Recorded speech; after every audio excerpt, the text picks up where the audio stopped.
નમસ્કાર મિત્રો, VN education સફરમાં તમારું સ્વાગત છે. શું તમે ક્યારે જમીન ખરીદી છે પણ 7/12માં નામ નથી ચડતું? શું તમારી જમીન ટુકડા ધારા એટલે કે ફ્રેગમેન્ટેશન એક્ટમાં ફસાયેલી છે? તો આ વિડિયો બિલકુલ તમારા માટે જ છે.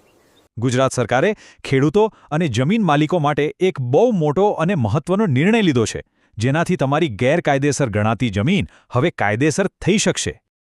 ચાલો આ સમસ્યાને જરા સમજીએ, જે ગુજરાતના ઘણા જમીન માલિકોને નડે છે.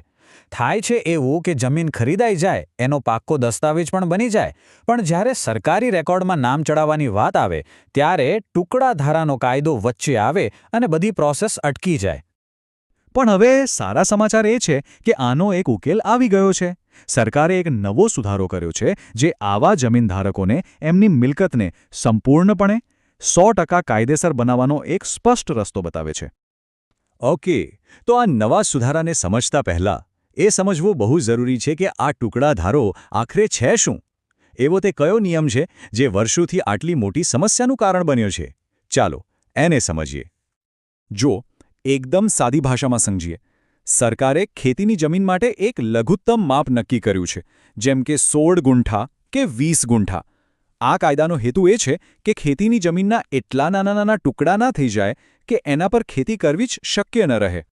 એટલે જ્યારે પણ કોઈ વ્યક્તિ આ સરકારી માપ કરતાં નાની જમીનનો સોદો કરે તો એને સીધો કાયદાનો ભંગ માનવામાં આવે છે. અને બસ અહીંથી જ બધી મુશ્કેલીઓ શરૂ થાય છે. અને આનું પરિણામ શું આવે? પરિણામ એ કે ભલે તમારી પાસે દસ્તાવેજ હોય, પણ સરકારી ચોપડે એટલે કે આપણા 7/12ના ઉતારામાં તમારું નામ ચડે જ નહીં.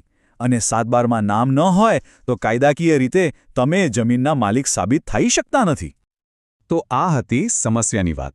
પણ હવે આવીએ ખુશખબર પર કે સરકાર આનું શું ઉકેલ લાવી છે અને વર્ષોથી અટવાયેલા જમીન માલિકો માટે આ કેટલી મોટી રાહત છે.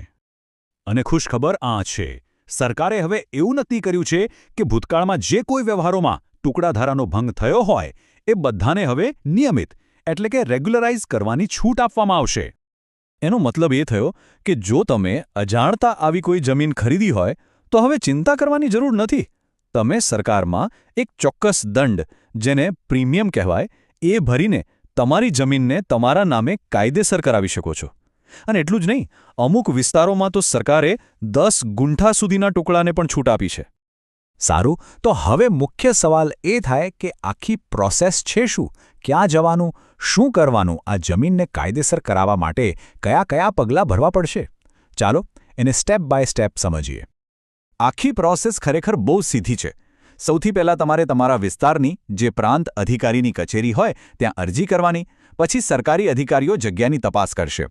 જો બધું બરાબર હશે તો તમને દંડ એટલે કે પ્રીમિયમ ભરવાનો હુકમ થશે. અને એ રકમ ભર્યા પછી મામલતદાર ઓફિસથી તમારા નામે 7/12માં પાકી નોંધ પડી જશે. બસ કામ પૂરું. હવે અરજી સાથે કયા કાગળો જોઈશે તો નોંધી લેજો. તમારે તમારો રજિસ્ટર્ડ વેચાણ દસ્તાવેજ, જમીનનો 7/12/8 ઉતારો, જમીનનો નકશો અને એક સોગંદનામું, આટલા મુખ્ય પુરાવા જોડવાના રહેશે. હવે પેલી દંડની રકમ એટલે કે પ્રીમિયમની વાત કરીએ તો એ કેટલું ભરવાનું?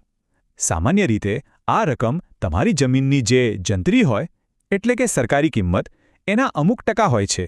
દાખલા તરીકે 10%. જો કે આ આંકડો 5%થી 20% સુધીનો હોઈ શકે છે. ઓકે, તો આ બધી પ્રોસેસ કરવાથી ફાયદો શું થશે? ચાલો હવે એના પર એક નજર કરીએ કે આ કાયદેસર કરવાની પ્રક્રિયાના ફાયદા શું છે અને તે શા માટે આટલી જરૂરી છે. તમે જુઓ, પહેલાં અને પછીની સ્થિતિમાં જમીન આસમાનનો ફરક પડી જાય છે. જે જમીન પહેલાં ફક્ત તમારા કબજામાં હતી એ હવે કાયદેસર રીતે તમારી માલિકીની બની જાય છે. જેની કોઈ કિંમત નહોતી એ હવે એક મૂલ્યવાન સંપત્તિ બની જાય છે. ટૂંકમાં કહીએ તો તમારું ટાઇટલ એકદમ ક્લિયર થઈ જાય છે. 7/12માં નામ ચડી જાય એટલે જમીન પર કોઈ પણ બેંકમાંથી લોન લઈ શકાય છે. ભવિષ્યમાં જમીન વેચવી હોય તો સરળતા રહે. અને સૌથી મોટી વાત, જમીનનો બજાર ભાવ સીધો જ વધી જાય છે. તો મિત્રો, જો તમારી કે તમારા કોઈ સગા સંબંધીની જમીન આ રીતે ફસાયેલી હોય તો આ પ્રોસેસ જરૂરથી કરાવી લેજો.